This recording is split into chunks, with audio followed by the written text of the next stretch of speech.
Hello students, welcome to my channel curiosity education. बच्चों, आज हम लोग मैट्रिसेस चैप्टर का लास्ट टॉपिक करने जा रहे हैं, जो कि है inverse of a matrix by elementary transformation. Inverse of a matrix by elementary transformation के लिए हमने इससे पहले वाली वीडियो में आपको एलिमेंट्री ट्रांसफॉर्मेशन क्या होते हैं उस पर डिस्कशन किया था सारा का सारा, कि हमारे पास क्या क्या वैलिड ऑपरेशंस हैं जिनका हम यूज करके दो मैट्रिसेस को आपस में रिलेट कर सकते हैं। ठीक है ना। तो इसी कॉन्सेप्ट को हम लोग यहां पर यूज करने जा रहे हैं इनवर्स निकालने के लिए। देखिए बच्चों, इनवर्स ऑफ अ मैट्रिक्स निकालने के लिए आपके पास दो मेथड है। ओके, एक मेथड हम लोग इस चैप्टर में सीख रहे हैं, एक मेथड हम लोग इसके बाद वाला जो चैप्टर आएगा डिटर्मिनेंट्स उसमें सीखेंगे। ठीक है। एग्जाम में अगर आपके पास सिर्फ इनवर्स निकालने के लिए आता है तो आप, अगर उसमें कोई मेंशन नहीं है तो आप कोई सा भी मेथड लगा सकते हैं। एक्चुअली इसके बाद वाली जो चैप्टर में जो मेथड सीखेंगे वो फिर भी रिलेटिवली थोड़ा सा इजी पड़ता है बच्चों को। इस वाले मेथड में ऐसा नहीं कि मेथड टफ है, पर इस वाले मेथड में आपसे थोड़े से मिस्टेक्स होने के चांसेस ज्यादा हो जाते हैं, क्योंकि यहाँ पे जब आप एलिमेंट्री ऑपरेशंस को लगा रहे होते हैं, ट्रांसफॉर्मेशंस को जब आप लगा रहे होते हैं, तब आपकी कैलकुलेशन में एरर होने के चांसेस बढ़ जाते हैं। बट अगर आप केयरफुली करते हैं तो ये भी बहुत ज्यादा कोई टफ मेथड नहीं है, इसलिए आप इसको अच्छे से समझिए।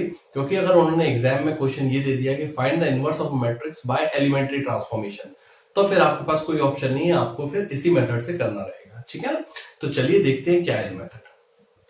बच्चों, सपोज करिए ये आपको एक मैट्रिक्स दी है और आपसे बोला है कि find the inverse of this matrix by elementary transformation. ठीक है ना। तो आपको इस मैट्रिक्स का इनवर्स निकालना है बाय एलिमेंट्री ट्रांसफॉर्मेशन। तो हम लोग कैसे करेंगे ये देख लेते हैं। देखिए, सबसे पहले तो हम लोग क्या करेंगे, इस मैट्रिक्स को एक नाम दे देंगे। Let's say A equal to, ये एक मैट्रिक्स है। ओके, अब हम लोग क्या करेंगे कि कुछ प्रॉपर्टीज जो हमने मैट्रिक्स में सीखी हैं वो मैं आपको एक बार यहाँ पे रिवाइज करवा देता हूं, जिसका हम यूज करने जाएंगे। देखिए, सबसे पहली बात तो ये है कि A इंटू ए इनवर्स क्या होता है, आई होता है। मैं चाहूं तो इसको ऐसे भी लिख सकता हूं, A इनवर्स इंटू ए क्या होता है, आई होता है। ओके, इस कॉन्सेप्ट का हम यहां पर यूज करने जा रहे हैं। देखिए बच्चों, आई का मतलब मैट्रिक्स में वही होता है जो एल्जेब्रा में वन का मतलब होता है। ठीक है ना। आपको मालूम है कि 2 इंटू 1 क्या होगा, 2। मतलब 1 का जब हम किसी भी नंबर से मल्टीप्लाई करते हैं तो हमको वापस से वही नंबर मिल जाता है। ऐसे ही अगर मैं आपसे बोलूं कि a इंटू आई क्या होगा, तो आंसर आएगा a। ठीक है। तो i का अगर आप किसी a मैट्रिक्स से मल्टीप्लाई करेंगे तो आपका आंसर जो है वो a ही रहेगा, चेंज नहीं होगा। अच्छा, आप ये भी जानते हैं कि अगर a का a इनवर्स से मल्टीप्लाई करूंगा तो मुझे जो रिजल्ट है वो i आएगा। ठीक है ना। ऐसे ही a इनवर्स इंटू a करूंगा तो फिर रिजल्ट जो है वो i आएगा। मैं इस कॉन्सेप्ट का यहां पर यूज करने के लिए जा रहा हूं। i का मतलब क्या है, यहां पर आइडेंटिटी मैट्रिक्स है ना, और उसका ऑर्डर डिसाइड होगा a के ऑर्डर से। अगर ये 3x3 का ऑर्डर का है तो फिर i भी आपका 3x3 का होगा। अगर ये 2x2 की है तो फिर आपकी i भी 2x2 का होगा। ओके, तो देखिए हम लोग कैसे क्वेश्चंस को प्रोसीड करेंगे। एक मैं आपको ब्रीफ आइडिया दे रहा हूं इसका कि कैसे करेंगे, फिर हम इसको थॉरली सॉल्व करेंगे। हम क्या करेंगे, हम इस मैट्रिक्स को जो कि A है, हम इसको इस तरीके से लिखेंगे, A इक्वल्स टू आई ए। आपको मालूम है A इंटू आई क्या होगा, वापस से A होगा, और हमने इसको A मान रखा है। अच्छा, मैं यहां पे ना I की वैल्यू डाल देता हूं, ये A है और यहां पर मेरा आई आएगा। आई क्या आएगा, 1 0 0 0 1 0 0 0 1, ये मेरा आई है। तो बेसिकली मैंने क्या करा है, a into I equals to A लिखा हुआ है। कुछ गलत नहीं लिखा है, बिल्कुल सही है। हमने जो सारे रूल्स है उसको प्रॉपर्ली फॉलो करा है। अब हम क्या करेंगे, हम इसको एलिमेंट्री ऑपरेशंस लगाकर, रो ऑपरेशन लगा सकते हैं आप, कॉलम ऑपरेशन लगा सकते हैं। देखिए, आपको स्टार्टिंग में सिलेक्ट करना है कि आपको क्या लगाना है। अगर आपने रो ऑप्शन सिलेक्ट करा है कि आपको रो ऑपरेशन लगाना है, तो फिर आपको थॉरोली हर जगह पर रो ऑपरेशन ही लगाना है, फिर आप चेंज नहीं करेंगे। ऐसा नहीं कि आपने 2 स्टेप्स तो रो ऑपरेशन से कर दी, फिर बाकी की स्टेप्स आप कॉलम ऑपरेशन से कर रहे हैं, ऐसा नहीं करना है। You have to decide in the beginning, है ना। या तो आप कॉलम ऑपरेशन चालू कर दीजिए, जब आपने कॉलम चालू करा तो फिर आपको एंड तक कॉलम ऑपरेशन ही लगाने हैं। ओके, और अगर आपने रो ऑपरेशन लेके चले तो फिर आपको सारे रो ऑपरेशन से ही सॉल्व करने हैं। तो हमको जनरली रो ऑपरेशन इजी पड़ते हैं देखने में, है ना, फर्क कोई नहीं है। जो रूल्स है वो सभी वैलिड है, रो के लिए भी और कॉलम के लिए भी, है ना। तो देखिए हम लोग क्या करेंगे, हम लोग इस मैट्रिक्स को अप्लाइंग रो ऑपरेशन धीरे धीरे करते करते करते करते इसको आइडेंटिटी मैट्रिक्स में कन्वर्ट कर देंगे। मतलब हमारा टारगेट रहेगा कि हम इसको कुछ ऐसा बना दें यूजिंग सर्टेन ऑपरेशन। अच्छा, जो ऑपरेशंस आप यहां लगाएंगे, एलिमेंट्री ऑपरेशन जो भी यहां लगाएंगे, वही ऑपरेशंस यहां भी लगेंगे इस वाली मैट्रिक्स पे। ठीक है, तो ये चेंज होते होते होते होते कुछ मैट्रिक्स आ जाएगी, आई डोंट नो क्या आएगी वो। ठीक है, ये मैट्रिक्स आ गई और यहाँ पे ए लिखा है। अब आप ध्यान से देखिएगा, ये मेरा क्या लिखा है, ये आई लिखा है और ये ए लिखा है और यहाँ पे एक मैट्रिक्स है।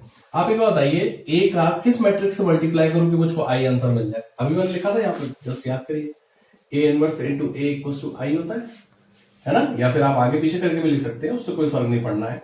मतलब का जब मैं ए का उसके इनवर्स से मल्टीप्लाई करूंगा तभी मुझको आई मिलेगा। अब आप देखिए, ये ए है और यहाँ पे आई आ रहा है, मतलब कि ये जो चेंज होकर मैट्रिक्स आई होगी वो एक्चुअली क्या होगी, वो मेरी ए इनवर्स होगी। तभी तो उसका जब मैं ए से मल्टीप्लाई करूंगा तो मुझे आई मिलेगा आंसर। ठीक है ना? तो ये मेरा पूरा एक रफ लेआउट है कि मैं क्या करने जा रहा हूं। क्या करने जा रहा हूं, मैं इसको आइडेंटिटी मैट्रिक्स में कन्वर्ट करूंगा। मतलब मैं इसको ऐसा बनाना चाह रहा हूं। ओके, और जब मैं इसको ऐसा बनाऊंगा तो ये अपने आप उसके हिसाब से चेंज होता जाएगा। ये आपको सॉल्व करके दिखा रहा हूं, डोंट वरी, पूरा क्वेश्चन सॉल्व करके दिखा रहा हूं। जस्ट मैं आपको अभी आइडिया दे रहा हूं कि हम लोग क्या करने जा रहे हैं, सो दैट आपको एक पिक्चर रहे दिमाग में कि हम लोग इस तरीके से प्रोसीड कर रहे हैं। ओके, तो चलिए चालू करते हैं अपन। तो बेसिकली हम लोग क्या करेंगे, हम इसको आई में कन्वर्ट करेंगे, उसके करस्पॉन्डिंग यहां पर जो बनेगी फाइनल, वही हमारा ए इनवर्स कहलाएगा। ठीक है ना? तो इसको देख लेते हैं अपन। तो देखिए, अपन एलिमेंट्री ऑपरेशंस यहां पर लगाने जा रहे हैं। सबसे पहले तो मैं क्या करता हूं, क्योंकि अब ये बिगड़ने वाली है, ठीक है ना, आगे चल के इसकी जो मैट्रिसेस में अपन ऑपरेशन लगाएंगे तो ये अब इस फॉर्मेट में नहीं रहेगी, तो मैं इसको अलग से नोट कर रहा हूं सो दैट हमको क्लियर रहे कि हमको क्या लाना है। It is 1 0 0 0 1 0 0 0 1। ठीक है, हमारा टारगेट है कि इसको चेंज करके हमको वो लेकर आना है। ओके ना, देखिए इस क्वेश्चन को सॉल्व करने के बहुत तरीके, ठीक है ना, इनवर्स निकालने के एलिमेंट्री ऑपरेशन से बहुत तरीके हैं। मैं ये नहीं बोल रहा हूं कि सिर्फ इसी तरीके से आएगा, but on the basis of my experience में आपको जो तरीका बता रहा हूं, मुझे लगता है कि वो एक स्ट्रेट फॉरवर्ड तरीका है, उसमें आप लोग बहुत कम गलती करेंगे। ठीक है ना? अदरवाइज आप बहुत सारे तरीकों से इस क्वेश्चन को प्रोसीड कर सकते हैं।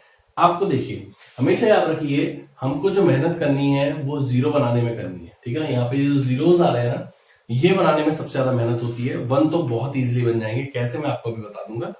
तो हमारा पूरा टारगेट होना चाहिए कि हमको जीरो बनाना है। अब आप देखिए जरा, जीरो कहां कहां पर है, यहां है, यहां है, यहां, यहां और ये बेसिकली हमारे जो टारगेट है वो ये है। ठीक है, आप सबसे पहले क्या करेंगे, जिन रोज को जीरो बनाना है, ठीक है ना, उन रोज को जीरो बनाने के लिए जिसमें जीरो नहीं बनाना है उस रो को उठाएंगे। समझिए बात मैं क्या बोल रहा हूं। जैसे आपको सबसे पहले इसी रो को कंप्लीट करना है, इस कॉलम को, फिर इस वाले भी जीरो को बनाना है, फिर इसमें जीरो बनाना है। अब देखिए, आपको पता है यहां जीरो बनाना है, तो मैं इस रो का यूज करूंगा इन दोनों को जीरो बनाने के। क्लियर है?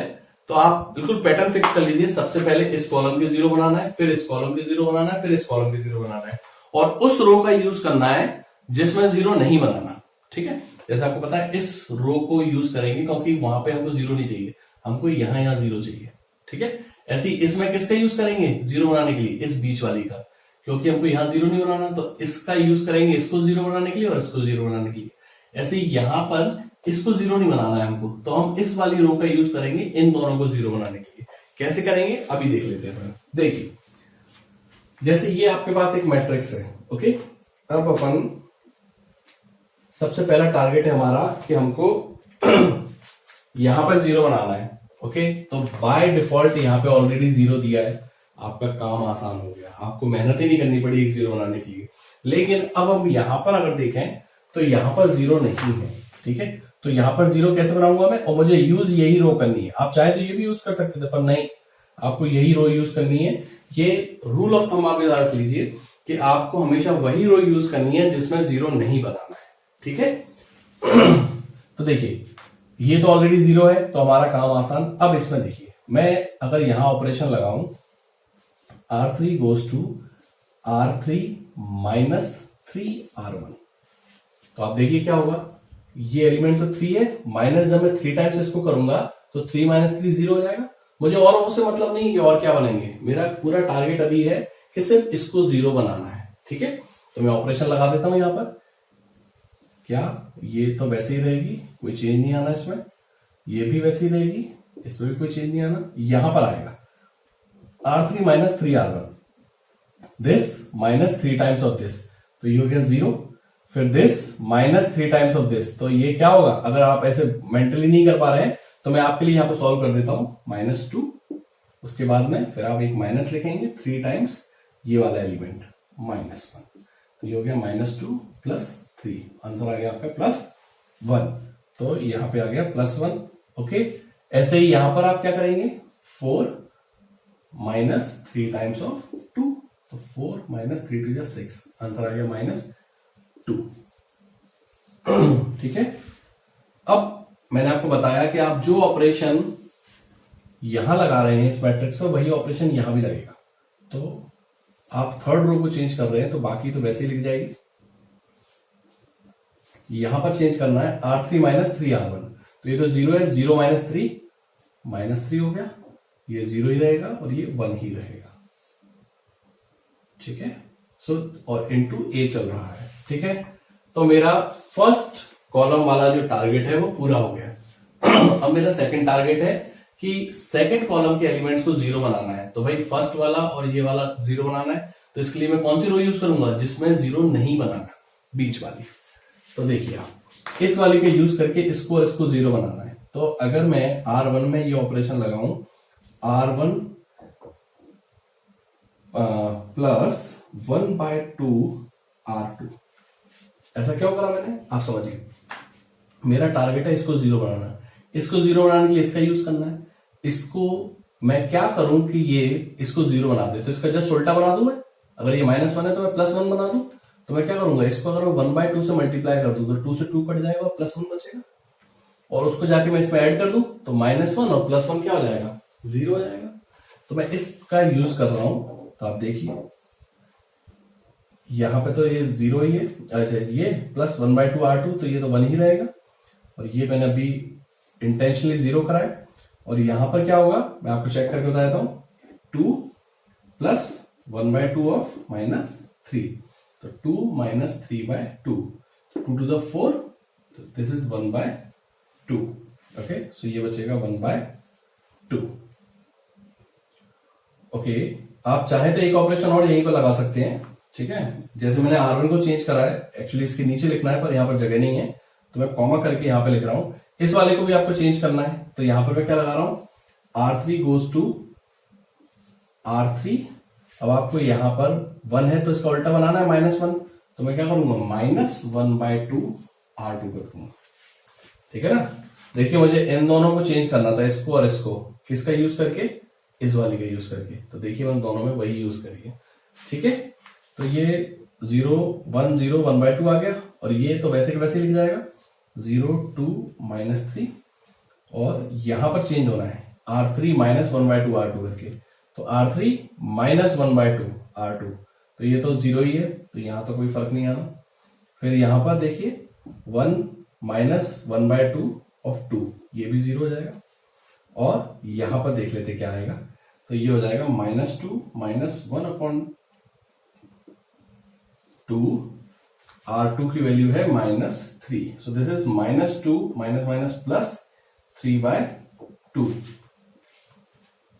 ओके, सो ये कितना हो जाएगा, 2 2 4, माइनस का 4 और +3, सो दिस इज -1/2, तो ये हो जाएगा -1/2 इक्वल्स टू। अब यहां पर भी उसी हिसाब से चेंजेस आने हैं। सबसे पहले तो R1 को ही चेंज करना है अपने को, किस हिसाब से, R1 + 1/2 R2, तो R1 + 1/2 तो कुछ आना ही नहीं है, तो ये तो 1 ही रहेगा। फिर ये 1/2 हो जाएगा। मैंने कहा आपसे कि इसमें सिर्फ पूरा खेल कैलकुलेशन का है, आपने थोड़ी सी प्लस माइनस की गड़बड़ी कर दी, नजर हटी और दुर्घटना घटी। ठीक है, तो थोड़ी सी अपनी कैलकुलेशन वर्क करिए। क्या है ये, ओके R1, ठीक है, और ये तो आपका 0 ही रहेगा, तो ये R1 कंप्लीट हो गया। R2 में तो कोई चेंजेस है ही नहीं, तो ये वैसे के वैसे लिख दूंगा मैं 0 1 0, और उसके बाद में R3 में चेंजेस है, R3 -1/2 R2, तो ये तो -3 रहेगा, ये 0 है, माइनस करना है, तो ये -1/2 आ जाएगा, और ये 1 ही रहेगा, और इनटू A चल रहा है। तो अभी हमने देखिए ये वाला टारगेट कंप्लीट कर लिया, ये वाला टारगेट कंप्लीट कर लिया। मैंने आपसे बोला ना आपको 0 बनाने पे मेहनत करनी है, 1 बनाने का आप बिल्कुल टेंशन मत लीजिएगा कि अरे सर यहाँ पर तो 1 आना चाहिए, अभी कर देंगे। देखिएगा एक जादू करूंगा पूरे में 1 आ जाएंगे सब जगह पर, है ना। तो पूरी मेहनत अपन को 0 करने में करनी है। तो ये वाली कॉलम कंप्लीट हो गया, ये वाला कॉलम कंप्लीट हो गया। अब ये वाला लास्ट कॉलम में आपको मालूम है कि ये 2 लोग 0 करने हैं, तो किसका यूज करूंगा मैं, इस वाली रो का यूज करूंगा। ठीक है, तो अब अपन यहां पे इसको बना लेते हैं। मैं एक लाइन खींच देता हूं जिससे आपको क्लियरली देखिए। अब देखिए, अब हमको इन दोनों को 0 बनाना है यूजिंग दिस। तो भाई पहला वाला तो बहुत ईजी दिख रहा है मुझको। मैं ये ऑपरेशन लगा सकता हूं कि R1 goes to R1 plus R3। कैसे, मुझे मालूम है, मेरा ध्यान सिर्फ इस पर है ना। तो मुझे पता है कि मैं इसका यूज करना है, तो इसका यूज नहीं करना है। इसका यूज करके अगर मुझे इसको 0 बनाना है तो देखिए ये प्लस का लिखा है और ये माइनस का लिखा है, कुछ करना ही नहीं है, ऑलरेडी सब कुछ है उसमें। तो मैं डायरेक्ट उसको ऐड कर दूंगा। तो मैं यहां पर अगर उसको बनाऊं, अच्छा एक और ऑपरेशन भी लगा ही देते हैं। R1 हो गया, अब R2 को भी मेरे को 0 करना है, तो मैं क्या ऑपरेशन लगाऊंगा, R2 goes to R2 minus. अब देखिए ध्यान से, मुझे यहां पर +3 बनाना है, ठीक है ना। +3 बनाने के लिए एक तो ये माइनस का साइन है, तो मुझे एक और माइनस का साइन लगाना पड़ेगा। ओके, और मैं अगर यहाँ पे 6 से मल्टीप्लाई कर दूं तो 6/2 कितना होगा, 3। तो मैं बेसिकली क्या लिखने जा रहा हूं, 6R3। अब देख लीजिए करके, 1/2 इंटू 6 करेंगे तो वो 3 आ जाएगा, है ना। तो ये हो जाएगा R1 plus R3। Okay, so this is 1 0 0 and R2 minus 6R3 करना है आपको, है ना। सो दिस इज 0 माइनस 6 करना है, तो ये तो 2 ही रहेगा, और 6R3 पे लेना है आपको, तो ये 0 हो जाएगा। Okay, and this is 0 0 minus 1/2। अच्छा, यही चेंजेस आपको मैंने बताया कि इस तरफ भी करना है।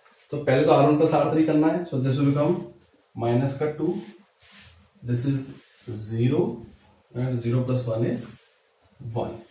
Okay, and second is R2 minus 6R3। तो R2 minus 6R3 मतलब कि ये हो गया आपका प्लस का 18, then R2 minus 6R3, so 1 minus plus 3, that is 4, and this will come minus का 6। ओके, अब फिर R3 में तो कोई चेंजेस है ही नहीं, तो R3 विल बिकम माइनस का 3 माइनस का 1/2 एंड 1 टाइम्स A। तो देखिए हमारा टारगेट 0 0 वाला पूरा हो गया। यहां पर 0 0 आ गए, यहां पर 0 0 आ गए, यहां पर भी 0 0 आ गए। नाउ आपको मैंने बताया अभी कि पूरी मेहनत हमको सिर्फ 0 बनाने में करनी है, बाकी 1 बनाना तो बहुत ईजी होता है, चुटकियों में हो जाता है। देखिए कैसे, यहाँ पे ऑलरेडी 1 है, तो यहाँ कोई मेहनत नहीं करनी। यहाँ R2 में चेंज करना है, R3 में चेंज करना है, तो मैं ऑपरेशन लगाऊंगा R2 गोज टू 1/2 R2। जब मैं 1/2 से मल्टीप्लाई करूंगा तो ये 1 आ जाएगा, बाकी सब तो 0 है, कोई फर्क नहीं पड़ेगा। Likewise R3 goes to -2 R3। देखिए -2 से मल्टीप्लाई होगा, ये लोग 0 है, कोई फर्क नहीं पड़ना, यहाँ पर 1 हो जाएगा। तो ये हो जाएगा 1 0 0 0 1 0 0 0 1। इसके करस्पॉन्डिंग आप यहाँ पर चेंजेस ला देंगे। R1 में कोई चेंज नहीं है, -2 0 1। यहां पर है R2 का 1/2 से डिवाइड, तो 9 2 -3, और यहां पर है -2 से मल्टीप्लाई, तो 6, और -2 से है तो ये हो जाएगा प्लस का 1, और ये हो जाएगा माइनस का 2 टाइम्स A। अब देखिए ये मेरी I बन गई, तो मैं इसको अगर I लिख दूं और ये A लिखा हुआ है, तो ये क्या होगा, अभी मैंने आपको बताया था ना, ये जो मैट्रिक्स है इसको A इनवर्स बनना पड़ेगा, तभी जाकर ये आइडेंटिटी दे पाएगा, ठीक है ना। तो आप क्या बोलेंगे कि therefore A inverse equals to, इसको लिख देंगे आप -2 0 1 9 2 -3 6 1 -2। तो इस मैट्रिक्स का A मैट्रिक्स का A इनवर्स ये आएगा। ओके, बहुत सिस्टमेटिकली अगर आप करेंगे, केयरफुली करेंगे, कैलकुलेशन चेक करते हुए करेंगे तो आपकी आंसर 101% आएगा। स्टूडेंट बस इसमें कंफ्यूज रहता है कि सर इसको प्रोसीड कैसे करना है। ठीक है, तो प्रोसीड करने का तरीका मैंने आपको बता दिया, मैं एक बार फिर से रिकैप करवा रहा हूं। आप क्या करेंगे, आपको तो जहां जहां जीरो बनाने हैं आप उन पे फोकस करेंगे और सिस्टमेटिकली करेंगे। ऐसा नहीं कहीं पे भी कभी ये जीरो बना दिए, कभी ये बना दिए, कभी ये बना दिया। यकीन मानिए अगर आप ऐसा करेंगे तो आप अपनी प्रॉब्लम बढ़ा रहे हैं। मैंने क्या बोला, मैं अपने एक्सपीरियंस के आधार पर आपको बता रहा हूं कि आपको किस तरीके से चलना चाहिए। आप तो एक कॉलम पकड़ लो, ठीक है, आपने पकड़ा कि भाई सबसे पहले इस कॉलम के एलिमेंट्स को जीरो करना है जहां जहां जरूरत है। ऐसा नहीं कि सबको जीरो करना है, जहां जहां जरूरत है आइडेंटिटी मैट्रिक्स वालों में। तो हमने देखा कि भाई यहाँ पे जरूरत है जीरो जीरो लाने की, तो किस रो का यूज करोगे, उस रो का जिसमें जीरो नहीं लाना है। वो कौन सी रो है, फर्स्ट रो। फर्स्ट रो का यूज करिए इन दोनों को जीरो बनाने के लिए। वंस इट इज डन, ये कॉलम कंप्लीट, फिर इस कॉलम पर आइए, फिर इस कॉलम पर आइए। ठीक है, तो इस सॉल्यूशन को आप फिर से देखिएगा, अगर आपको समझ में नहीं आया सिस्टमेटिकली करिए and I am pretty sure कि आप जब इसको समझ जाएंगे और आप जब एलिमेंट्री ऑपरेशंस लगाएंगे तो आपका आंसर जरूर आएगा। आई होप आपको ये मेथड बहुत अच्छे से समझ में आया होगा। And if you like this video, then please like, share and subscribe to our channel. Press the bell icon to get the latest notifications. Thank you.